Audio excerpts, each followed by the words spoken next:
بەناوی خۆی بەخشندەی میهرەبان سڵاوتان لەبێت بینەراز و خۆشەویستەکانی پێم خۆشحاڵم لە ئەڵقەیەکی تر و لە بەرنامەیەکی دیکەی دوانگەی خەڵک بە خزمەت ئێوە یاز و خۆشەویست گەیشتمەوە. بەڕێزان تەوەری ئەمڕۆی بەرنامەی دوانگەی خەڵک ئەوەیە پێویستە ئێمە وەکو هەرێمی کوردستان وەکو تاکی هەرێمی کوردستان کێ بنێرینە بەغدا بۆی کات داکۆکی لە مافەڕەوەکانی ئێمە و بەپێی دەستور داکۆکی لە سەرۆت و سامان و هەروەها قوتی هاوڵاتیانی هەرێمی کوردستان و پرسە یاساییەکان لە بەغدا بکات. ئەمە تەوەری سەرەکی بەرنامەی ئەمڕۆی دوانگەی خەڵکە و ئێوەی ئازیز و خۆشەویست دەتوان لە ڕێگەی ئەم ژمارانەی کە لە سەر شاشەی پەیامۆ دەردەچن پەیوەندی بکەن و سەرنج و تێبینەکانی خۆتان لەسەر تەوەری بەرنامە بڵێن. بەڕێزان بەرلەوەی کە پەیوەندیەکانی ئێوە وەربگرم سەرەتا دەمەوێت ئاماژە بە هەندێک لەو کۆمنتانەی بکەم کە ئێوەی بەڕێز لە تۆڕی کۆمەڵاتی فەیسبوک و لە ڕێگەی لینکی payam.tv داتان ناون. فاق محەممەد دەڵە پێویستە کەسی شاو بنێرینە بەغداد نەک ئەو دەم و چاوە چاوانەی کە 27 ساڵە بەس خەریکی پڕکردنی گیرفانی خۆیان بوون.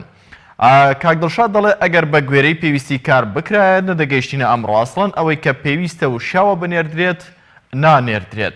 بەڵێ عوسمان بەختیار دەڵێت عوسمان بەختەوەر دەڵێت تەنها عەرەبی بزانێت ئەوانی زمان نازانن خۆیان دەدزنەوە لە کارەکانیان. بەڵێ کێمان لەگەڵە کە گەرمیان لە دەربەندیخانەوە لەگەڵمانەکە گەرمیان فەرموو. ئەم کاتە باش هەموو کاتێکت باش کا گەرمیان.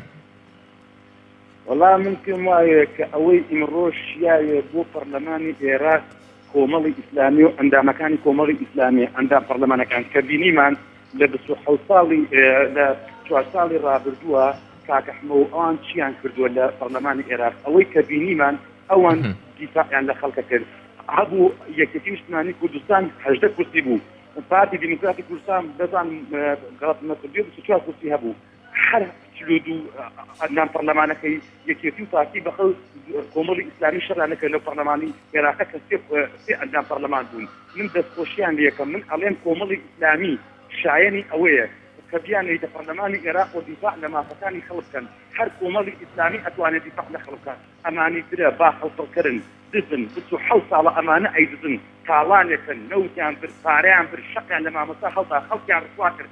ئەی خەڵکی کوردستان ئیتر بەسە خەڵکنەوە زوڵمەکانی ئەمانە قبوڵ مەکەن، چونکە ئەمانە 27 ساڵە زوڵمتان لێکن خەتتان لێکن. ئەوانەی ئەمانە بەسەر خەڵک و ئەم میلەتیان هاوردووە. سەدام حوسێن بە سەدام حوسێنی خۆی نەیکردووە. ئەوان باسی عەبادی ئەکەن ئەڵێن عەبادی وا سلێمانی. ئەوە کە ئەم بینیمان سەرۆکی حکومەت لە هەولێرا چۆن فەرشی سووری بۆ داهاتوو. من ئەوڵێم هەیدەر عەبادی پێڵاوەکانی لە هەموو بنەماڵی بەرزاوی پیاوچێت. بەڵێ سپاس بۆ کە گەرمیان لە دەربەندیخانەوە دەنگی وەکو پێویست نییە کە گەرمیان ئەگەر هاوکارانم بتوانن دەنگی پەیوەندیەکان کەمێک زیاد بکەن سوپاسیان دەکەم. کاک محەممەد لە تەکیەوە لەگەڵمانە. کاک محەممەد سڵاو لێبێ بەڕێستان چیتانێ لەسەر تەوەری بەرنامە فەرموون. هەموو کاتێکت باش کاک محەممەد. هەموو کاتێکتان باش کاک محەممەد. بەڕێستان چیتانێ لەسەر تەوەری بەرنامە فەرموون. وەڵام من دەڵێم پێویستە هەموو تاکێکی ئەم کۆمەڵگایە پێویستە دەنگ بدەن بە ژمارە لیستی کۆمەڵی ئیسلامی، چونکە لیستێکی پاکە لیستێکی شایستی ئەوەیە کە بچێتە سەر حکم، چونکە ئەمە حکمی قورئان دەکات. پێویستە خەڵکی کوردستان چاوەڕۆشن بن، چونکە هەموو کەس ناتوانێت حکم بکات. حکمکردن شتێکی گاڵتە نییە، دەنگدانی شتێکی گاڵتە نییە. من زۆر سێرم بە خەڵکی کوردستان دێت، چونکە تا ئێستاکە حیزبێکی ئیسلامیان هەڵ نەبژاردووە کە دەنگی پێ بدەن ئایا ئەمە پێویستەکە ئیساکە پێویستەکە ینی تۆ هەر کەسێکی تازە بێتە سەر چۆن بڵێ ناوی دەرکێتەوە دەنگی پێ بدەیت نەخێر. بەڕای من ئەمە گاڵتەجاری نییە دەنگدان. کاک محەممەد بەڕێستان بۆچی دەنگ بە لیستی کۆمەڵی ئیسلامی دەدەن؟ بەڵێ ئەگە پرسیاری دوارگیتەوە بۆچی ئاماژەتان بۆوە کرد دەنگ بە لیستی کۆمەڵی ئیسلامی دەن؟ بۆچی ئەوە دەنگی پێدەن مەگەر جیاوازی ئەوان لەگەڵ هێزەکانی دیکەڕانی دیکە هیچ هەیە؟ حکومەتێکی بچکۆلەوەیە یعنی هاوکاری تاقی زۆر دەکات. یعنی چۆن بڵێ ئەوە لەوە چەند نازینە ینی ژمارەیەکی ئیسلامی دروست کردووە، قوتابخانەی دروست کردووە، وادێتەوە خەتخانەی دروست کردووە. ینی شایستەیە کە دەنگ پێدەیە. من پێی دەڕام حکومەتێکی بچکۆلەی کوردستان. سپاس بۆ کاک محەممەد لە تەکیە. کاک محەممەد لە ژاراوە لەگەڵمانە. کاک محەممەد فەرموون. کاکە دەست خۆش بێ ئەو کاتت باش. هەموو کاتێکتان باش کاک محەممەد. بەڕێستان چیتانێ لەسەر تەوەری بەرنامە؟ والله ئەمن 27 ساڵە سەیر وەزعەکەی دەبینم هەندێک لەو خزمانە ئەو برادرانە کە دەچن پیان وایە تجارەتە ئەمە چارەنووسی میلەتێکە کاکە ئەوەی کە دەچی دەبێ خاوەنی ئەزمون بێ ئەزموندار بێ کابرایەکی بەڕێز بێ لە خواترز بێ ئینسان دۆست بێ حەز بە نیشتیمان پەروەری بکە بەڵام وەک دەبینم تۆیدا هەر ڕێزم بوانێ خەڵکی چاک هەیە ناتوانم خەتی ڕاست و چەپ بەسەرە بۆیاندام بەڵام ئەکسەریەتیان وا دەبینم بۆ تجارەت دەچن مەبەستیان تەنها مەسلحەتی خۆیانە بۆ ملمەلانێ دەچن ئەوەی کە چاکەس دەکات لێی تێک دەدەن ئەرکی هاوڵاتیان چییە؟ ئەمە ئەرکی هاوڵاتی نییە بەر لەوەی کە هەندێکیان بۆ تیجارەت بنێرن بۆ بەغدا پێشتر لێرە تەسفێکی حساباتیان بۆ بکەن و لێبێژینگیان بدەن و جیان بکەنەوە کە ئاخۆ چێ بۆ تیجارەت دەچێتە بەغدا و کێش بۆ داکۆکی لە مافی هاوڵاتیان دەچێت ئەرکی هاوڵاتی خۆی نییە ئەمە سوچی هاوڵاتی نییە کە کەسانێک دەنێرێت بۆ تیجارەت دەستنە بەغدا ڕێزم بۆ قسەکەی جەنابەت ڕێزم بۆ میلەتەکەی کە دەڵێم وعینیە ماوێتی لێ نەگەیوین کامڵ نەبووین ئێساش بە وەلای حیزبی دەدوڵێنەوە تێگەیشتی چەند جار هاوارم کردووە کورەکە حیزبەکەی تۆ خراپە جەزای بدە کە دەزانی مەبەستی نیشتیمان پەروەری نییە جەزا بدرێ باشە ڕێزم بۆ میلەتەکەی میلەتەکەس بە مەسلحەتەوە هیچ دەکا وەلای سیاسی هەیە ئێکاکە چارەنووس ناکرێ چارەنووسی وڵاتێکی تۆ بدەیە دەست قەدەر داخوا تۆ حیزبەکەت سەرکەوتوو دەبێ یا زۆردار دەبێ یا دەسەڵاتی دەبێ یا نایبێ بەڵام موافقت ناکەینەوە نەدەبوایە ئەو خەڵکەوا بێ حیزبەکانیش پێم سەیرە وێنە دەنێرن بۆ ئەوانە نانێرن کە خاوەنی ئەزمونن دەسەڵاتیان هەیە بڕیار بەدەستن بەڵام خۆی دەچن لە سەدا پێنجیان بڕیار بەدەست نین دەبێت پرس بکەن ئاور و پاش خۆیان دەنجا قسەی بکەن ئەو جاوەی کە چاکەس دەکات لێ تێک دەدەن تا ئێستا وا بووە هیوادارم لە مەولا دەرسیان وەرگربێ ئەو حیزبانە ئێستا کە هەستیان پێکردووە و هەواشە کەوتوون چەندێ ڕۆێ دەدەن ئێدەبا چاکەی بکەن بۆ نایکەن میلەتی خۆمانە هەموو بە یەکەوە دەژین ڕاز ناکەن ڕێزم بۆ جەناب تو بۆ گوێدێران ئەو حیزبەی پەلە پرۆزەی دەکا مەبەستی مەسلحەت نییە مەبەستی مەسلحەتی دووسی نییە دەناکا کە تۆ چاکەی بکە خەڵک ڕێزت بۆ دادەنێ و ئیتر دەستە کۆش بێ سپاس بۆ کاک محەممەد لە ژاراوە سپاس بۆ سەرنج و تێبینەکانی بەڕێزتان ساراخان لە هەولێرەوە لەگەڵمانە ساراخان فەرموون السلام علیکم عەلەیکی سەلام و ڕەحمەت الله باش کاکاجان زۆر سپاس بۆ بەڕێزتان چیتان هەیە لەسەر تەوەری بەرنامە فەرموون بەس خۆشتەوەرەکەی بەرنامەکە دەکەم سپاس بۆ بەڕێزتان نسبەت تەوەرەکەشت پێویستە ئەو کەسانی کە چاون کە ئیش بۆ میلەت دەکەن بەڕێزتان وەکو وڵاتیەک کێتان پێشیاوە کە بچێتە بەغدا مەبەستم هەڵگری چ خەسڵەت و سیفەتێک بێت لە بەغداش داکۆکی لە مافی هاوڵاتیان دەکات ئەم کاندیدا بێتمانی سیفەت کاری کاندیدە بەڕێزەکانتی چونکە ئەوان داپەکلماتی خەڵک دەکەن و هەروە داکۆچلێتی ئەم ملەتە دەکەن شەڕی لەسەر قوت و مودەی خەڵکی دەکەن بەڵێ سپاس بۆ ساراخان لە هەولێرەوە سپاس بۆ سەرنج و تێبینەکانی بەڕێزتان کاک ڕێباز هەر لە هەولێرەوە لەگەڵمانە کاک ڕێباز فەرموو ئێوارەت باش بەڕێزم زۆر سپاس بۆ بەڕێزتان کاک ڕێباز بەڕێزتان چیتان هەیە لەسەر تەوەری بەرنامە وەڵی سەبارەت بەوەی پێویستە کێ بچێتە بنێرین بۆ بەغدا بەڕاستی ئەم دەسەڵاتە لە ڕابردوودا تاقی کراوەتەوە جگە لە زەرەر و زیان هیچکیان بۆم ملەتە نەبووە بۆیە من داواکارم لە بزوتنەوەی گۆڕان و کۆمەڵی ئیسلامی ئەمدا بە پشتیوانی یەکتر بتوانن ببنە نوێنەری ڕاستەقینە لە بەغدا و خەڵک بەڕاستی متمانەیەکی تەواوی پیان هەیە و دڵنیاشین سەرکەوتوو دەبن و داواکاریشمان لەو نوێنەرانەی ئەوانەی کە خۆیان کاندید کردووە لە کۆمەڵی ئیسلامی و هیچ بزوتنەوەی گۆڕان کە بە هیچ شێوەیەک لە دیبەیتەکان لە هەندێک کەناڵ هەیە بە تابووری پێنجەم مەشهورن کە مدیر ناحەیەکی تورکیا لێ دوانگەدا ڕاستەخۆ دەیگوازنەوە بە هیچ شێوەیەک لە کەناڵەکانیان پێمان خۆش نییە بەرژداری دیبەیتەکانیان بکەن بەرنامەکانیان بکەن چونکە بە بەڵگەوە هەیە کامانە کەسانی خۆیان دێنن لە کاتی بەرنامەکان بۆ ئەوەی لە ئاستی ئەم کۆمەڵ و بجوتنەوەی بێنە خوارەوە هیوادارین ئەوە بگات وەسپاسان دەکەن. سپاس بۆ کاک ڕێباز لە هەولێرەوە، سپاس بۆ سەرنج و تێبینیەکانت. کاک محەممەد لە هەولێرەوە لەگەڵمانە. کاک محەممەد سڵاو کاتت باش. هەموو کاتێکتان باش کاک محەممەد. وڵات بەڕای من ئەو وەزعە بەخواست بەسەد پەرلەمانتاری کوردیش چارەسەر نابێت، چونکە ئێمە لە خۆمان گەندەڵین، ئێمە میلەتێکی خۆخۆرین، یعنی بە هیچ چارەمان ناکرێت. مشکلەکەەوە نییە دەڵێت دارکردنی لە خۆی نەبێ عمری 1000 ساڵە، ئێمە مشکلەکەمان لە خۆمانە. 1000 ئەندام پەرلەمانیش بنێرین وابزانم هیچ شتێک ناگۆڕێ، هەمووی لە درۆ زیاتر نییە، هەمووی دێتە سێ درۆی زەخەمان بۆ دەکات، دایکە دەچێتەوە لە پارەکە زیاتر لە پارە خواردن زیاتر هیچ شتێک نییە.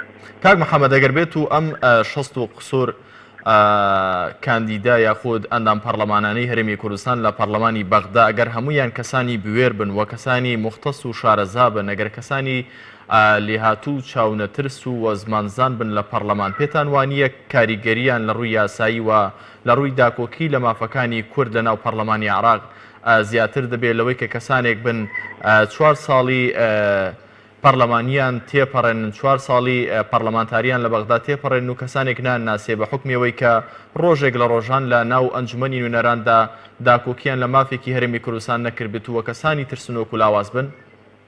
طبعا وا دەبێت، طبعا باش دەبن ئەگەر کەسانی باش دابنین، بەڵام شتەکان دیار نین، لە بەرچاومان ڕوون نین. زۆربەی کەسەکان کە لێرە لە هەڵیان دەبژێرن کەسانی باشن، بەڵام هەر کە گەیشتنە سەر کوردستەکە و لێرە دانیشتن شتەکانیان بیدەچێتەوە. زۆر جار دەکەونە فێرکردن لەگەڵ دەسەڵاتدارانی ئێوەلانەیە میلەتی کوردیان هەر بە تەواوەتی بیبچێتەوە، کەسانیان بە دیناری سوتاو دەکەوێت. نازانم ئەو میلەتە چۆنن بەڕاستی، یعنی ئێمە زۆر بێ هیوا بووین لەو شتانە، چونکە تا ئێستا هیچ شتێک نەگۆڕاوە. ئەوەی تا ئێستا کە دەنگمان پێداوە هەر هەمان شت بووە، بەڵام دەشکێ هێشتا لەوانەیە کەسانێکە بن کە بەڵام چەند کەس 1 2 3 ناکرێ، هەمووی ناکرێ بەو شێوازە بێ.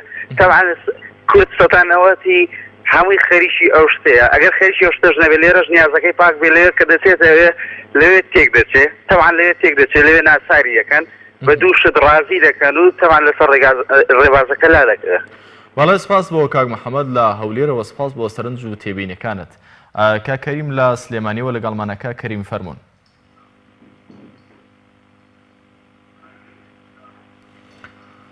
کاک کەریم لە سلێمانیەوە لەگەڵمانە، ئەگەر لەسەر هێڵی پەیوەندی ماوە کاک کەریم فەرموو. ئەم کاتێ بەربرە بڕێت هەموو کاتێکتان باش کاک کەریم.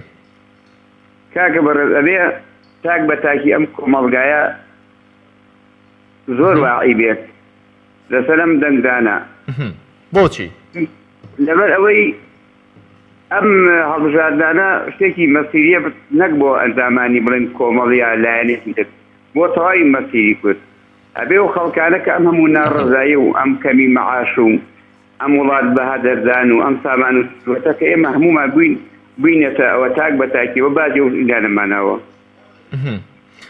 کاک کەریم کەتان وایە کە تاکی کورد هاوڵاتی کورد ئەوەندە واعی و ڕۆشنبیرە تەواو بزانێت کە چی هەڵدەبژێرێت و وەدەیکا بە نوێنەری خۆی بۆی کە لە بەغدا داکۆکی لێ بکات؟ بەڕای من نەگەر گوناحە عیبیشە لە دوای 27 ساڵ تۆ نەزاری چەپ و ڕاستی خۆت. تاکی کورد ئەم چەپ و ڕاستی خۆی نازانێت تاوەکو ئێستا بەڕای بەڵێستان؟ وەڵا ئیشەڵا نا و ئەبینم ئەم جارە خەڵکانێک یەتە بەرچاوی ئیشە جوانەکانێ بینێ بۆ نمونە کاگەحمەی حاجی ڕەشید بینیمان لە ساڵانی ڕابردووە چەنە ئیشی کرد، چەنە ماندوو بوو لەسەر قوتی فەرمانبەران، لەسەر کارە دەستوریەکان، هەمیشە لە مینبەری خەڵکا بووە. زۆرن ئەو پەرلەمانتارانی لەلایەنەکانی تریش کە لە سەنگەری خەڵکا بوون، زۆریشین ئەوانەی کە بایکۆتیان کردووە یا دەنگیان نەداوە بۆ سەرڕەواکانی کورد. ئێستا بەڕاستی حەقا ئەو خەڵکانە دەنگ با بەو کەسانە کە لە بەڵێ سپاس بۆ کاک کەریم لە سلێمانیەوە، سپاس بۆ سەرنج و تێبینیەکانت. کاک سوارە لە عاربەتەوە لەگەڵمانە. کاک سوارە فەرموون. کاتە باش. هەموو کاتێکتان باش کاک سوارە. وەڵای من مامۆستاجیان فەرموون. من داوا لە خەڵکی کوردستان دەکەم بە عام، هەولێر، دهۆک، سلێمانی، کەرکووک. بەڵێ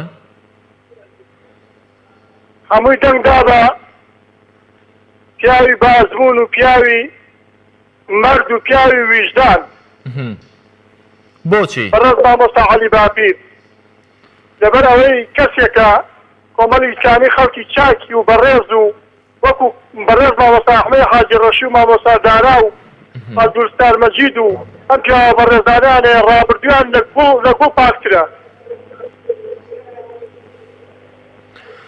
بەڵێ سپاس بۆ کاک سوارە لە عربەتەوە. کاک کێمان لەگەڵا؟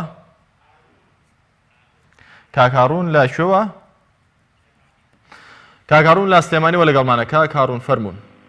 وای خوارد لێ بێ براکەم. زۆر سپاس بۆ بەڕێزتان کاک هاڕوون.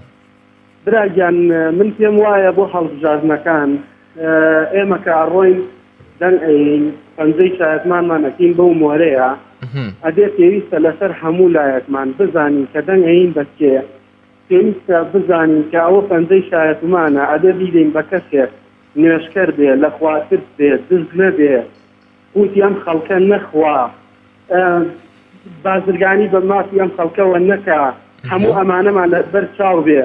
ئەگەر وانە بێ دڵنیا بن لە لای خوای گەورە قەرزارە بی. کاک هاڕوون ئەو پێوەرانەی بەڕێستان باستکردن پێتان وایە کە وڵاتیانیش بەم جۆرە بیر بکەنەوە مەرجە ئەو کەسێکی هەڵی دەبژێرن کەسێکی دەستپاک و کەسێکی وەها بێ کە خوا لە دڵی دابێت و خیانەت لەو ئەمانەتە قورسە نەکا کە گەلدەی خاتە سەرشانی؟ وەڵاهی من زۆر بەداخەوە بۆ ئەم خەڵکەی خۆمان کە موچە و پارەی حرام و یعنی زۆر شتی خراپ وەرئەگرن لەلایەن ئەم دەسەڵاتدارانەوە کەوا خوای گەورەیان بیر چووە کەوا نازانن چی پێوەرێک هەیە بۆ دەنگدان. زۆر بەداخەوەم دیوادارم هەستە و لە لای خۆیەوە بە خۆیان بچێتەوە بزانێت کە قەرزار ئەبێ لە لای خوای گەورە ئەگەر دەنگ بە کەسێکی ئەمین نەدا، ئەگەر دەنگ بە کەسێکی موسڵمان و دیندار نەدا. بەڵێ سپاس بۆ کاک هاڕوون لە سلێمانیەوە. سپاس بۆ سەرنج و تێبینەکانی بەڕێستان. باوکی پشتیوان لە ڕانیەوە لەگەڵمانە. باوکی پشتیوان فەرموون. دەستخۆشی تەوەەکە لەکەم کاکازان بەڕاستی تەوەرێکی جوانە هەڵبژاردووە. ئێمە کەوەکو دەنگ بەردەنگ بدەن پێویستە دەنگ بە کەسانێک بدەن کە دەستپاک و دەمپاک و دایان پاک بن وەکو کاک ئەحمەد کە لەمە گەشت لە خولی ڕابردووە کاک ئەحمەدی حاجی ڕۆشی کە خوای گەورە پاداشی داتەوە داکۆکی زۆری لە فەلاح و لە موچەخۆر کردووە کە من نەفەلاحم نەموچەخۆریشم بەڵام داکۆکی زۆری کردووە و پشتگیری زۆریشی لێکردوونە. بەڕاستی ئینسانی دەستپاک و دایانپاک و دەمپاک ئەگەر بنێرین لە بەغدا هەم دیفاع لە مەفەکانمان دەکە هەم بۆ خۆمان پێیان سەربەرزین. بەڕاستی وەکو دەسەڵات کە ڕابردوومان کە لە دو سڵاتی یەکێتی و کاردیدا بووە وەکو پێویست دیفاعیان لە مافی میلەت نەکردووە، دیفاعیان لە پۆست و پلۆ پیا کردووە. بەڕاستی هەمووشان زۆر بەستر ناکەم بەڵام بەشی زۆریان دیفاع لە ئەمری عیزیان جێبەجێ کردووە. بەڵام ئەوجار کەسانێک کوردی خەڵکی کوردستان دەبێت داوام لە خەڵکی کوردستان ئەوەیە کە کەسانێک هەرزۆری دەستپاک و دایانپاک و دەمپاک بن کە بتوانن دیفاع لە بەرژەوەندی میلەتەکان بکەن قوتی خەڵکیان لە گەورەتر بێت لە موچە و پلۆپای خۆیان. بەڵێ سپاس بۆ باوکی پشتیوان لە ڕانیەوە. سپاس بۆ سەرنج و تێبینیەکانت. سیڤا لە سلێمانیەوە لەگەڵمانە. سیتاخان بەڵێ لە سلێمانیەوە ببوورە. سیتاخان فەرموون. سلام عەلەیکم.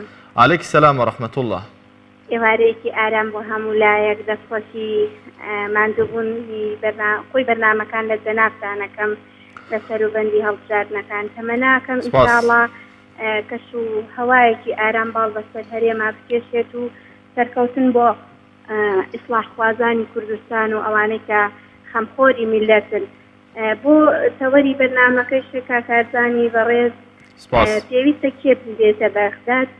ئێستا ناکرێ ئێمە بڵین حەز پەرلەمانتارێک بە تایبەت ئەوانەی کە ئیشیان کردو ئیشەکانیان زەق و دیارن و لە ئاستی وجودان کە جورئەتێکی باشیان بۆ لەسەر هەرێم بە تایبەت ئەوانەی کە متابعەی هەواڵ بکە. و من بەڕەئی من ئێستا بۆ ئەم ظروفە کە گەندەڵی باڵی بەسەر هەرێمان کێشاوە و دنیای تەنیوە لە ئێستادا من ئەڵێم سۆران عومەر کە پەرلەمانتار بوو کاک ئەحمەدی حاجی ڕەشی پسپۆر لە میزانەی دارایی دەوڵەتە کاتێکی ئارام و سەلام عەلەیکم وەڕەحمەتوڵڵی وبەرەکاتوه. وعەلەیکم سەلام وەڕەحمەتوڵڵا. سیتاخان لە سلێمانیەوە سپاس بۆ سەرنج و تێبینەکانی بەڕێستان. کاک عەبدوڵڵا لە هەولێرەوە لەگەڵمانە. کاک عەبدوڵڵا فەرموون. السلام عليكم ورحمة الله وبركاته. وعليك السلام ورحمة الله. كاك عبد الله بەڕێستان چیتان هەیە لەسەر تەوەری بەرنامە فەرموون. پێشەشی بە کۆچی بەرنامەکە لێ دەکەم سپاس لە دەستی مادمتان دەکوشم بۆ ئەم بەرنامەیە بەڕاستی من ماوەیەکە متابعی بەرنامەکەتان دەکەم و بەرنامە لە ئەندام پەرلەمانەکانتان دەکەم لە حکوومەت و لە نوێنەرانی عراق و لە ئەو پۆستانەی کە کۆمەڵ وەریگرتووە من کابرا قاسم و لە سووری هەولێر و ئێستا ئەمێن لە دەسەڵات بێزارم بەڕاستی خەتیان خستوتە ناو ساڵێکەوە يعني خدتان عايشة فراغي جروني وخدتان وري كدوا او خرجا لبي خوي ماري خوي دكان خوي لشوني خوي بيزار يعني مدري بيتش خوز نبي هم مستكان قورك كدوا او من لكان بعطيهم السلاوجيت كدوا خرج نازن بشو داب روا بشو داب كاتم حجر انسان فكر سعود نبي اوا انسان مربوطيني اوان لبي كومل ده براسي امن بخوم كابرا دم ايسا كيك بخوم تجمع لسه بشردم كإنسان إنسان بصرف بأخلاق بوجدان لا وكو ما مستقبلين في شيء نيراني عراق ولا قرماني كردستان سورة عمر ثانية ولا وزيرتان عبد السلام مجيد ثانية ولا تركيبة كبار ما مستعلبات لها تأساق كابرا قدام قاق دسباق ريكتك يعني إنسانة في الناوديات براسي لازم مكان اللونجو دفتر كافي سپاس بۆ لە هەولێرەوە سپاس بۆ سەرنج و تێبینی جوانەکانی بەڕێزتان دایکی محەممەد لە سلێمانیەوە لەگەڵمانە دایکی محەممەد فەرمونون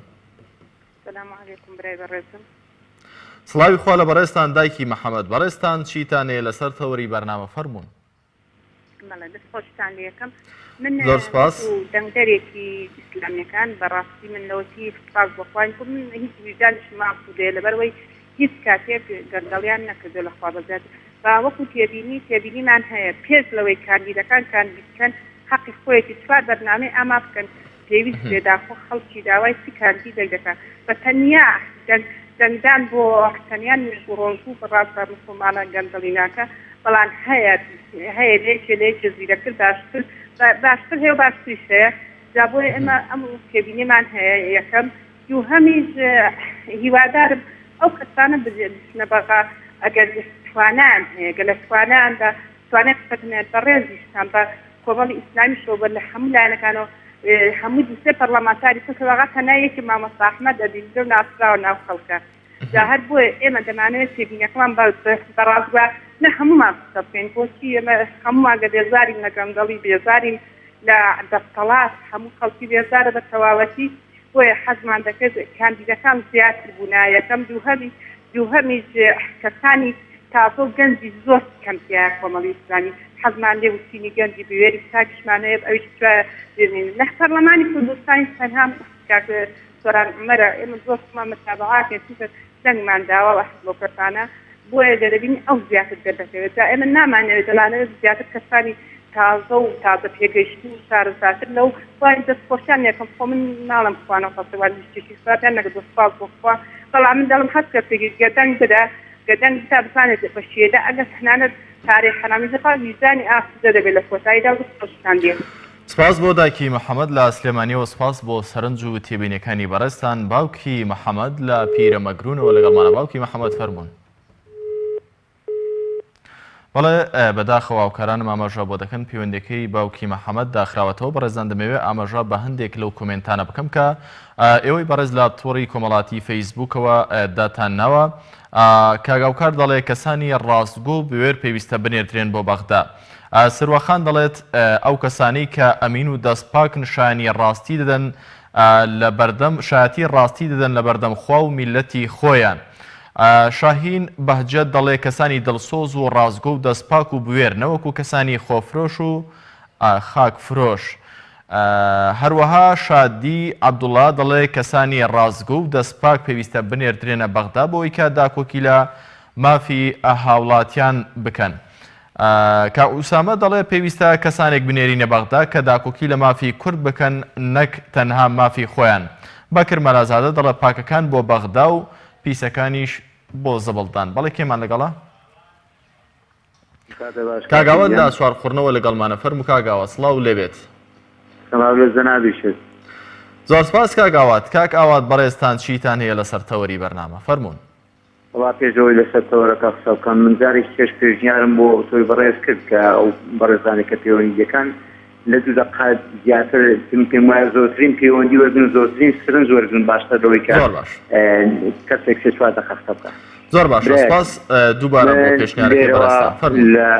لە ڕووی ڕاگەیاندنەکەی جەنابتانەوە ڕوون دەکەمە دەمی خەڵکی کوردستان بەڕاستی دەنگدان زۆر مەترسیدارە کاتێک کە تۆ نەزانی دەنگ بە کێ دەدەیت تۆ لە ماڵی خۆتی هیچ پێ نابڕێت تەنها یەک جار دەنگ بە کەسێک دەدەی بەڵام ئەو کەسە کە تۆ نەزانی ئایا گەندەڵا خیانەتکارە فرت و فێڵی هەیەنی بەڕاستی زۆر مەترسیدارە تۆ دەست نەبی ببیە شەریکە دەست تۆ خیانەت نەکردی ببیە شەریکی خیانەتکار تۆ خاتفرۆش نەبی ببیە شەریکی خاتفرۆش یعنی بەڕاستی کەسێک لەوانەیە زۆر بە سادە و ساکاری بڵێ وەڵا من موچەخۆری ئەوخواتم بەداخەوە وعی خەڵکی ئێمە بەڕاستی هێشتا ماوێتی تۆ کاکە موچەخۆری خۆ موچە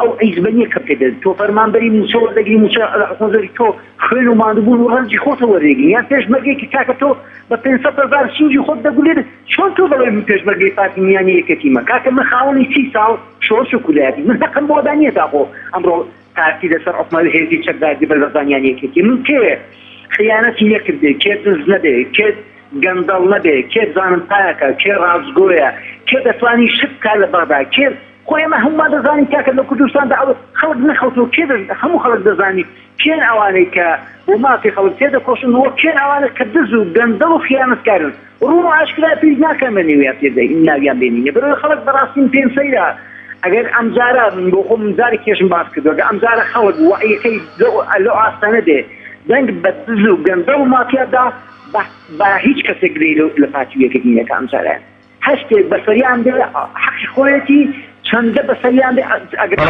بەسەریان بێ حەقی خۆیەتی خەڵک لەو ئاستانیەکە سپاس بۆ سەرنج و تێبینە جوانەکانی بەڕێزتان کاک فەهمی لە شەمچەماڵەوە لەگەڵمانە فەرموون. سلام علیکم. علیکم سلام و ڕەحمەت الله. باشن براکەم. زۆر سپاس بۆ بەڕێزتان چیتان هەیە لەسەر تەوەر؟ وڵا قوربان جەنابەت تەوەری بەرنامەکە پێی چێم دێت لە بەغدا وەنیا؟ جان؟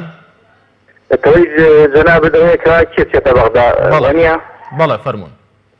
بەڵێ اینجا وەڵامە ئەوەی کە لە خزمەتتان و لە خزمەت بنەرانی بەڕێز باسی کەم ئەوەیە کەوا بەڕاستی پێویستە خەڵکێکی قەوی و ئەمین بێتە بەغدا چونکە ئەگەر بێت و خەڵکێکی ئەمین نەبێ خیانەتی لێکاون ئەو پەجا و چلۆنەوە لە سەپایی کە ماوەتەوەبان ئەویش ئەفرۆشێ بۆیە پێویستێکی دێرێک کە لە سەریدا کۆیەکی باش بکە ئەنی خەڵکێکی ئەمین بێ لەوەی کەوا دەسپاچی و کەوا خیانەتی لەوە قەویش بێ لەسەر ئەوەی کە ئەو عەدیدەیەکی لەسەری بنێتەوە ئەمانەوە عەدیدەی هەنی بەشمانە خەڵکی لەبیری چۆتەوە بەلای من سەیرە بەڕاستی و خەڵکی ئەنی تێناگەم ئەو خەڵکە ئەو عەدەکەی ڕابردوو لەبیر وچۆتەوە وەڵا شتێکی دیکەش بواسە ئەوەیە مازاحەتی حاجی ڕەشی لە شوێنێ باش کردای برای قەرعەتی قەبرغەم کونا کراوە ئەوە بە قەبرغەم قەجێ لەماوە سەعود چیە عەربی نازان کاتێ لە ژیان نازان سیاسەت نازان ئەمانە لێرە بس بۆ پارە کۆکردەوە ئەوانە لێرانە ئەی چۆن نەکرێ ئەو خەڵکە کاتێ خەڵکە بەوازە خزمەتی حیزبایەتی بێنێ کاتەوە بەغدایە یعنی بەڕاستی پێویستە خەڵکێکیشەوە عەربی بزانێتەوە سیاسەت بزانێتەوە ئەمین بێتەوە بزانێ قسە بکات یعنی بەڕاستی ئامان پێویستە بەلای منەوە و دوێتر ئەمە لغاسيدا مش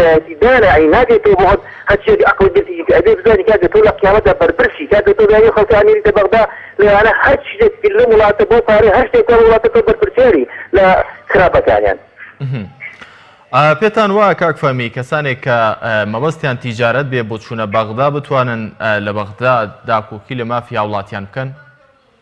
بەتەنکیدیان ناکەوان ئەوە کە توجارانە حتا ئەگەی بۆ نمونە لێرانەیش ئێشەکانیانمان بینی و توجارە لێران لە پەرلەمانی کوردستان شتەکانیانمان بینی و کە چۆن پەرلەمانیان سەقەت کرد کە چۆن حکومەتیان سەقەت کرد چۆن ڕێفراندۆمە سەقەتەکەیان لە سەد تا پەنجەیەکی ئەو وڵاتیان ساقط کرد ئەیوانمان نبینیوە یعنی ئەو خەڵکە ئەگەر چێ هێبە سەیری کەکات یعنی بەڕاستی خۆیان قسەکە یەکەم لە جێپا خۆی دەرم نەکردو ئەگەر ئەم شتانە خۆیان سەیری ژیانی ڕابردی خۆیان ئەم سەرمانگەڵە بەدەگاگە مایەتیان نەبوو کاتەگاگە لەسەر شاشێکی زەناوتە لە دوێ باتە دوگەڵ وەڕای درۆست. بەڵێ سپاس بۆ کاک فەهمی لە چەمچەماڵ سپاس بۆ سەرنج و تێبینیەکانتان ساکارخان لە کەرکووکەوە لەگەڵمانە ساکارخان فەرموون. سلام علیکم. علیکم سلام و ڕەحمەت الله. باشتان زۆر سپاس بۆ بەڕێزتان. دەستەکە دەستخۆشی بەرنامەتان لە یەکەم هێوای سەرخۆشیتان بۆ خوازم. سپاس. سەپاس بە کۆڕەکەتان بەڕاستیەکانی جەهانی کۆمەڵی ئیسلامی شوێنی پەرلەمانن هەموویان کەسی باشن و ڕاستگۆ و دەستپاکن و دەتوانن مافەکانی خەڵک بهێنن بە پەرلەمانی عێراق و ئەدارم دەنگ بدەن بە لیستی سەکساری کۆمەڵی ئیسلامی کوردستان.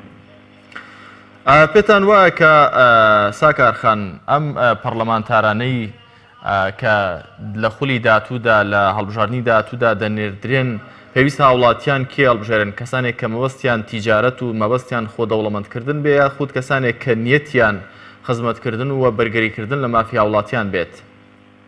وڵاتی پێویستە خەڵکەکان دەمیکەن بۆ کەسانی کە پشتگیری خەڵک دەکەن بۆ ئەوەش دەبێت کەسی شیا و هەڵبژێرن. بەڵێ سپاس بۆ ساکارخان لە کەرکووکەوە، سپاس بۆ سەرنج و تێبینەکانتان. شیرازخان لە سلێمانیەوە لەگەڵمانە. شیرازخان فەرموون. السلام علیکم. عەلەیکی سەلام وەڕەحمەتوڵڵاه الله. باشی براکەم. زۆر سپاس بۆ بەڕێستان. دەستخۆشیەم بەرنامە جوانە بۆ یەکەم دوای سەرکەوتنتان بۆ خوازم.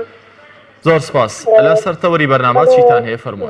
بەڵێ پێویستە کێ بنەریتە بەغدا، پێویستە پەرلەمانتارەکانی کۆمەڵی ئیسلامی بنێرینە بەغدا لەبەرەوەی لە پێشووتر بینیمان بە سێ پەرلەمانتارەوە داکۆچێکی زۆریان لە میلەتی کورد کرد، لە هاوڵاتیانی کورد کرد. پێویستە ئەم جارەش دەمیان تێبینەوەنی. ئەگەر کەسانی باش نەبوونایە نەیان نتوانیان جارێک تێبێنەوە سەر شاشە و جارێکی بڵێ خۆمان هەڵبژێنەوە دەمیان پێین. بەس بەڕاستی کەسانی ڕاستۆن، کەسانی دەستپاکن، کەسانی داوێنپاکن، کەسانێکن پێشایستی ئەوەن دووبارە و دەبارە دەمیان تێبێنەوە چنەوە پەرلەمانی عێراق.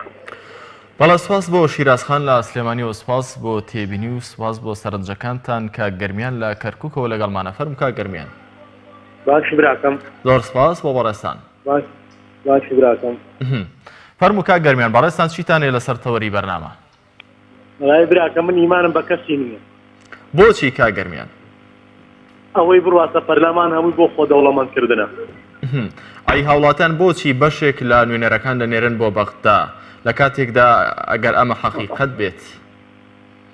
وەڵای براکەم نەدەنگیان پێدەم، نە ئیمانیانم پێیانە کە بڕۆنە بەغدا، هەمووی ڕاتە بەغدا بۆ فەسادی خۆی و بۆ خۆدەوڵەمەندکردن و بۆ بێئەخلاقی و ئەوەی نەشێکەوا بیستمانە و بینیمانە لێیان هەر بۆ ئەو تەوەرانە ئاڕۆن.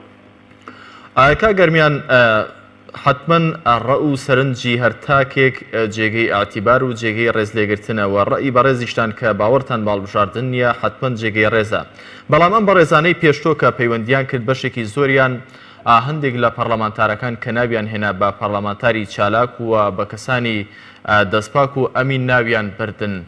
هۆکاری چییە بەڕێزتان لە هەڵبژاردنەکانی ڕابردوودا دەنگتان بە کاندیدی کامێک لە لایەنەکان داوەکە بەم شێوەیە جگە لە خراپە و ئەم ناوە ناشرینانەی بەڕێزتان کە مەبەستم خودی خۆتان نییە، بەڵام ئەم سیفەتانەی کە وتن تیاندا هەبووە و داکۆکیان لە مافی تۆ نەکردووە لە بەغدا؟ بەڵێ قوربان، بەڵێ قوربان، من تەمەنم وا 27 ساڵە کە گەنجێکی شاری کەرکووکم. ئایا کە من ئێستاکە ئیسراحەتم نەکرد کە 1000 دینار لە گورفانمان نەبێ، ئایا تر من کەی ئیسراحەتکەم؟ بەڵێ ئایا تر ئەمە کەی داکۆکی لە منەکە؟ تا یعنی 27 ساڵ نەیکرد ئایا لەیسە بە دواوایکە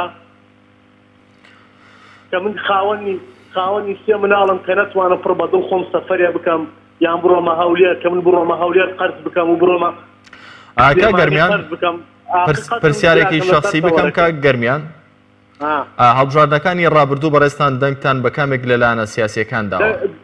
دەنگم نەداوە. زۆر باشە، کەواتەیەوە دەمێکە ناومێت بوون. باڵێ قوربان، ئێمە هەر زوو ناومێت بوو، زوو ناومەدیان کردین. لە 16 ئۆکتۆبەرەوە زیاتر ناومێدیان کردین. بەڵێ سپاس بۆ کاک گەرمیان لە کەرکووکەوە، سپاس بۆ پەیوەندی و بۆ سەرنج و تێبینەکانی بەڕێستان. دیارە بەشێک لە هاوڵاتیان لە ئێستادا جۆرێک لەم ڕایەن بۆ دروست بۆ ئەمەش دەرەنجامی ئەو نەهامەتێک گەورانەیە کە لە ڕابردوودا بەسەر هەردوو دەسەڵاتی زلهێز لە هەرێمی کوردستان بەسەر هاوڵاتیانی هەرێمی کوردستانیان داهێناوە. ئەمانی کە لە ڕابردوودا بینیمان وای کردووە کە کۆمەڵە کەسانێکی وەکو کاک گەرمیان بەم شێوەیە بیر بکەنەوە باوەڕیان بە هەڵبژاردن نەمێنێت. کاک ئەحمەد لە سلێمانیەوە لەگەڵمانە. کاک ئەحمەد فەرموون. بەڵێ کاک ئەحمەد فەرموون. دەستخۆشی ئەو بەرنامەتان لێ یەکەم. زۆر سپاس بۆ بەڕێستان کاک ئەحمەد. زۆر دەستخۆشیتان لێ یەکەم بۆ بەرنامە جوانە. بەرنامەیەکی زۆر ڕێک و پێکە. سپاس. من ئەوەڵێم کۆمەڵی ئیسلامی بڵێن و ئەندامان و کاندیدەکانی تەجروبە کراون چی مامۆستا ئەحمەد چی مامۆستا دارا بە شاهدی حکوومەتی هەرێم کە وەزارەتی ژینگەی بەدەستەوەبوو سەرکەوتوو بووتیایە و هەموو کاندیدەکانی تریشمان سوێنیان خواردووە خۆیان بە شوێنکەوتوو میراثگیری پێغەمبەر صلی الله علیه و سلم مەزانن.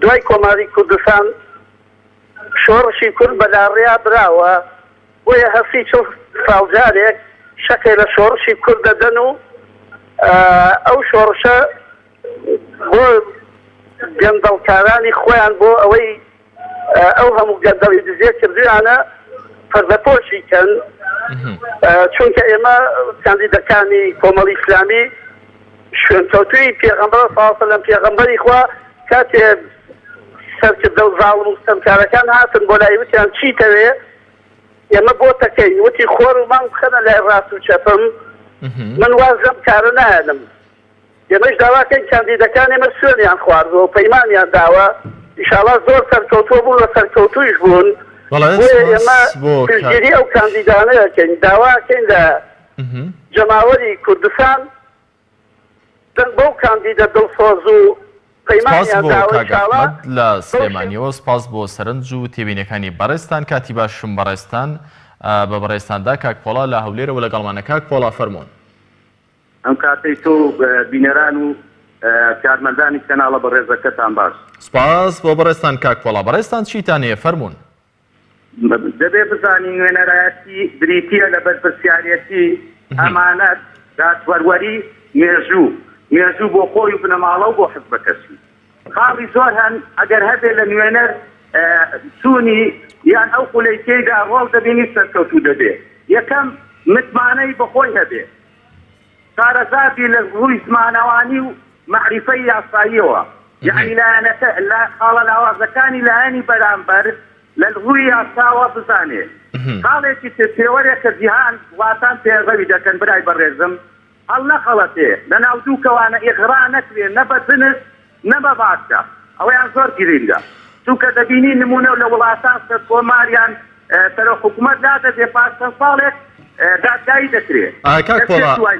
کاک پۆڵا ئاماژەت بە کۆمەڵێک کاک پۆڵا ئاماژەت بە کۆمەڵێک خاڵی گرنگ کرد بەوەی کە کاتەکەی بەڕێستان بە تەواوەتی نەڕوات من دەمێ پرسیارێک لە بەڕێستان بکەم بۆچی هاوڵاتی هەرێمی کوردستان بەم شێوەیە واعی نییە ئەو کەسەی هەڵی دەبژێرێت و دەیکا بە نوێنەری خۆی کۆمەڵێک مەرج دانانێت و دابنیشێت بیر بکاتەوە بۆی کە لە بەغداد کۆکی لە مافی ئەو بکە وەک دەزانین کە ڕاستەوخۆ مەسیر و داهاتووی هەر تاکێکی هەرێمی کوردستان پەیوەندی بەو پەرلەمانتارانەوە هەیە تا چەند ئەوان داکۆکی لە قوت و بژێوی و سەروەت و سامانە یاسایی و هەروەها مادیەکانی کورد لە بەغدا بکەن تاکی هاوڵاتی کوردستان زیاتر بەختەوەردەژی بەڵام هاوڵاتی بۆچی لە سەرەمە کە پەیوەندی ڕاستەوخۆ بە ژیانی خۆیەتی دانانیشێت و بیر بکاتەوە بەڵکو بە چاوی لەسەرێک دانراوە خەت لە ناوی کاندیدێکدا کە هەر ناشی ناسێت. بەڵێ ئەوە پەیوەندی بە دوو خاڵەوە بەڵێ یەکەم ئاستی ڕۆشنبیری و شاری تاکەکان دووەم بەرنامەی حزبەکە و دۆخەکەی بۆیان ڕستاندووە نەمانی متمانە بەڵام من پێشنیارێک دەکەم بۆ هەموو ئەو نوێنەرە بەڕێزانە وە پێشم باشە ئەوانەی کە دەردەچن پاش ئەوەی دەستە بەغدا پێم باشە ئەو خاڵەیان پاش مانگێک جارێک یان دوو مانگ جارێک لەگەڵ ئەوانەی کە دەنجان پێداون لە هۆڵێک دابنیشن لە وسە وسەی بەڵێنەکانیان بپرسنەوە برای بەڕێزم ئەو کاتی هیر دەکرێتە سەر خاڵەکان یەکەیە کە وشەکان دیار دەبێت و ئێمە ببوورە فەرموون لە قوڵی ڕابردوو ئێمە نیشانمان کردووە هەموو ناوەکانمان لەلاوە چکە کوردستان دیار نوێنەرمان هەبووە بەداخەوە دەیڵێم ناو ناینێم چکە من وا پەروەردە نەکرام بێڕێزی بکەم بەکەس بەڵام نوێنەرمان واردووە ژنە عەرەبی هێناوە و خانمیشمان ناردووە سوی بە عەرەب کردووە کەسی بۆ چێشەی من چووە ئایا ئەمە پێویستی بنێت پرسینەوە هەیە دەبایە دەستگایەکمان هەبی دەستگایەکی دادپەروەری ماوە لێ پرسینەوە لە نوێنەرەکان بکات لە ڕووی نیشتیمان پەروەری و سپاس بۆ کاک پۆڵا لە هەولێرەوە سپاس بۆ سەرنج و تێبینەکانت کاتی باشم پێدای کاک مەحموود لە خانەقینەوە لەگەڵمانە کاک مەحموود فەرموون دایکی محەممەد لە خەڵازیەوە لەگەڵمانە. دایکی محەممەد فەرمونون. ئەلو بەڵە دایکی محەممەد بەڕێستان چیتان هەیە لەسەر تەوەری بەرنامە پێویستە کێ بنێرینە بەغدا؟ وەڵی دەستخۆشی ئەو بەرنامە جوانەتان لێ دەکەم. سپاس. و الحەمدولله لەخوا بەجیا دەبێ هەر کەسێک کە ئیسلامی دەوێ ئەوە ئیسلامیەکانیش هەن و خۆیان هەڵبژاتوە و داوا لە هەموو خەڵکی دەکەم تێرمان خوارد لە حەلمانیەکان با ئەم جارە دەنگ دەین بە ئیسلامیەکان هیچ نەبێ خیانەتمان لێ ناکەن، هیچ نەبێ دەستی ئەمینن، هیچ نەبێ لەخوا دەترسن، هیچ نەبێ ئەوەندە دەخەم گیرفانی خۆیان دانین. ئێمە تێرمان خوارد لە حەلمانیەکان بەسە. من دەبێت پرسیارێک لە بەڕێستان بکەم لە ماوەی ئەو کاتی خۆتاندا وەڵام دەنەوە. پندێکی کوردی هەیە دەڵێ هەندێک کەس دەمیان بە شیر سوتاوە فو لە دۆ دەکەن. ئامۆژگاری چییە بۆ ئەو هاوڵاتیانەی کە لە ماوەکانی ڕابردوودا دەنگیان بە هەندێک کاندید و بە هەندێک لانی سیاسی داوەکە کوردبوتنی دەستیان سوتاوە و زمانیان سوتاوە لە ئێستادا هێز و لانە ئیسلامیەکانیشان لەبەر چاو کەوتووە. چیان پێ دەڵێ؟ واللهی ئەوانە هەر بۆ خۆیان لە ئیسلام ساردن دەنا ئەگەر دقت بدەنێ و بە چاوێکی ڕاستەقینە سیر بکەن لایەنە ئیسلامەکان هیچ نەبێ خراپەیان نەبووە، هیچ نەبێ لە هەر شوێنێک بن. ئێستا بۆ نمونە کە خۆمان کە لە گەڕەکێک کەسێکی ئیسلامیە تاتر دەور و پشت متمانەی پێیەتی لەوەی کە کەسێکی ئاراخۆرە یان کەسێکی حەلمانیە. ئەوە ڕاستەقینەکەیە کە پێشانی هەموو خەڵکی دەدرێت. هیچ نەبێ کەسێک کە لە خوا بترسێت لە قەبر و قیامەت بترسێت خیانەت ناکات. داواکاریم لە هەموو خەڵکی ئەوەیە. الحەمدولله کە لایەنە ئیسلامیەکان لە ناو سیاسەتدا هەیە و ئێمەش پشتیوانیان بین، هاوکاریان بین، هیچ نەبێ بە وشەیەک دیفاع لە ئیسلام بکەین و خوا جەزای بەخێری هەموو ئەو کەسانە بداتەوە. دایکی محەممەد لە قەڵازیەوە سپاس بۆ سەرنج و تێبینەکانتان. کێمان لەگەڵ بوو؟ بەڵێ باوکی ئەحمەد لە سلێمانیەوە لەگەڵمانە. باوکی ئەحمەد فەرمونون. السلام عليكم. عليك السلام ورحمة الله. زۆر سپاس بۆ بەڕێستان. زۆر بەڕێزیوە. مەمنون باوکی ئەحمەد. بەڕێستان چیتان هەیە لەسەر تەوەری بەرنامە؟ کێ بنێرین بۆ بەغدا؟ وەڵی کاکە گیان ئەبێ کەسی بەڕێز، کەسی شار، کەسی دەستا، کەسی ئەمین. کۆمەڵی ئیسلامی کۆمەڵێ خەڵکی شاکی دەستاکی ئەمینی تەقدیم کردووە. ئایا ئەم خەڵکە سەیری ڕابردی ئەم کەسانە ناکات، سەیری هەڵوێستیان ناکات، سەیری هەڵوێستی کۆمەڵی ئیسلامی ناکات، سەیری ئەو کارۆجیهدە ناکات کە کۆمەڵی ئیسلامی کردێتی ئیتر بۆ کەس نییە کاکە. ئیستا لەسەر قسەی ئەو برادەرە کە لە تەکیەوە قسەی کرد ئەڵێ ئێمە لە تەکیە بویان لە عەفو لە کەرکووکەوە ئەڵێ ئێمە باوەڕمان بە دەنگدان نییە. برای بەڕێزم تۆ باوەڕ بە دەنگدان نییە و دەنگ نادەی ئەمە گەورەترین خزمەتە بەو حیزبانەی کە پێشتر سەوتانگیانەوە. لەبەرەوە تۆ چەکی دەستی تۆ ئەمڕۆ دەنگدانە ئەتوانی سزایان بدەیت، ئیتر بۆچی دەنگ نادەیت؟ باوکی ئەحمەد زۆرێکی دیکە هەن بەم جۆرە بیر دەکەنەوە، دەڵێن کە بەوەی کە کاندیدێکی دەست پاک و داوێن پاک و بەرژەوەندی میلەت خواست بدۆزیەوەکەوە کە دەرزیەک لە ناو کادێنێکدا بدۆزیەوە، یعنی ئەوەندە قورسە. بەڕێستان ئامۆژگاریتان وا سەرنج و تێبینیتان لەسەرەمە چییە؟ بەڕاستی کاندیدی دەست پاک و داوێن پاک و کاندیدێک کە بەرژەوەندی گەل پێش بەرژەوەندی تایبەتی خۆی بخات ئەوەندە قورسە دۆزینەوەی؟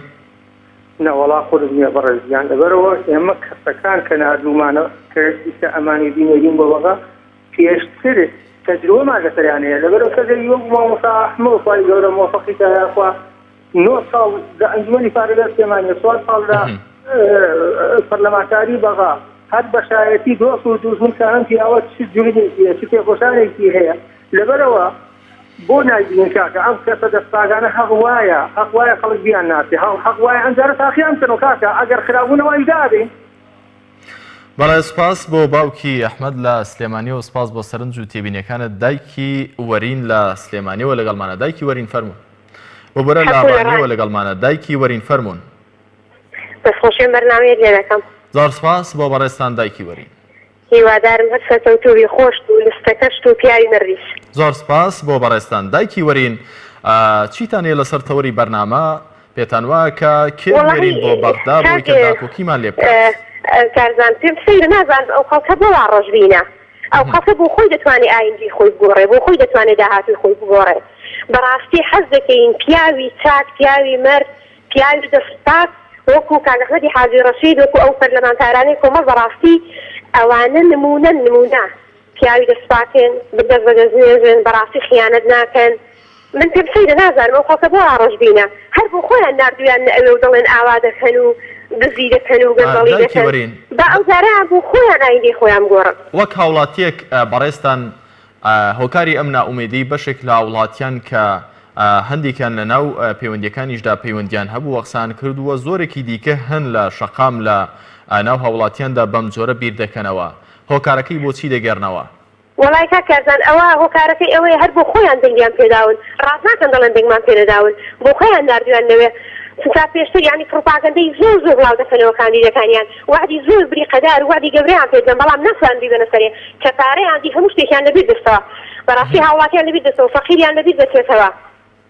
کەواتە ئەوانەی کە نائومێد بوون بەڕای بەڕێستان هۆکارەکەی ئەوەیە کە پێشتر لەلایەن هەندێک کاندیدەوە دران لەگەڵ کراوە دەستیان سوتێنراوەوە بەڵێنی ناڕاستیان پێدراوە دواتر بووان جێبەجێ نەکراوە بەڵێ بەتەکید ئەوە هەموو بەڵێنی ناڕاستیان پێدراوە هەموو درویان لەگەڵ کراوە بەڵێنی گەورەگەوریان پێدراوە بەڵام بەداخەوە هیچ ئێستا هەر بزانە بۆ ئەو شاریڕانی هەموو ساڵێک کاتی ڕاپەڕین یادی ڕاپەڕین دێن بەڵێنی گەورە و بریخەداریان پێدەن بەڵام تا ئێستا پێم وانە یعنی شتێکی واکرابێت بۆ هاوڵاتیان کە ڕاپەڕین لێرە دەستی پێ کردووە ئێستا دەتوانن بۆ خۆیان ئایندەی خۆیان ینی بگۆڕن با خەڵکی چاک خەڵکی شیا و بۆنمونەوەکو کاک ئەحمەد وەک هەموو ئەندام پەرلەمانەکانی وەکو ماوەستا سەلیم شوشکەی بەڕاستی ئەوانە دێدەستیان دیارە وەکو زانا ڕۆستایی هەموو دێدەستیان دیارە بەڕاستی ئیشی چاکیان کردووە ئەوانەی بەسی ئەندام پەرلەمانی کۆمەڵ وەختە بڵێن بەخەت سی ئەندام پەرلەمان ئیشیان کردووە بەڕاستی بەڵێ سپاس بۆ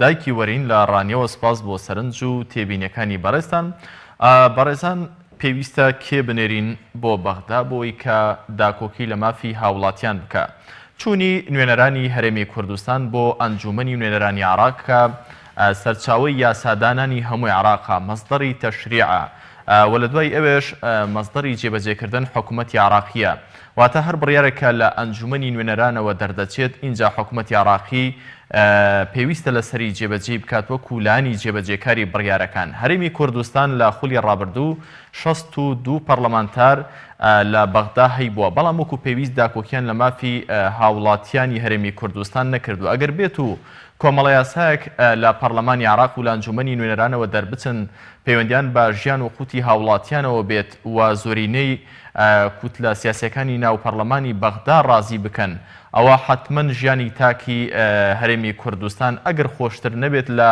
تاکێکی دیکەی عێراقی ناوەڕاست و باشوور خراپتر نابێت و دەتوانن مافەکانی هەرێمی کوردستان لە بەغدا بە تایبەت لە ماوەی 4 ساڵی ڕابردوودا کە موچەی هەرێمی کوردستان و بودجی لە سەدا 17ەکەی هەرێمی کوردستان ڕاگیراوە ئەگەر بێت و کەسانی بیوێر بنێرین حتمما دەتوانن ئەم حەق و ئیستحقاقە نەتەوەیی و قوتی هاوڵاتیان بۆ هەرێمی کوردستان بجێڕنەوە ئەمە سەرنج و تێبینەکانی ئەوەی بەڕێز بوو لەسەرەوەی کە کێ بنێرین بۆ بەغدا تا بەیگەیشتنەوە لە سبەی و لا کاتژمێر 5 سەر لە ئێوارە هەموو لاکتان بە خوای میهرەبان دەسپێرم خواتان لەگەڵ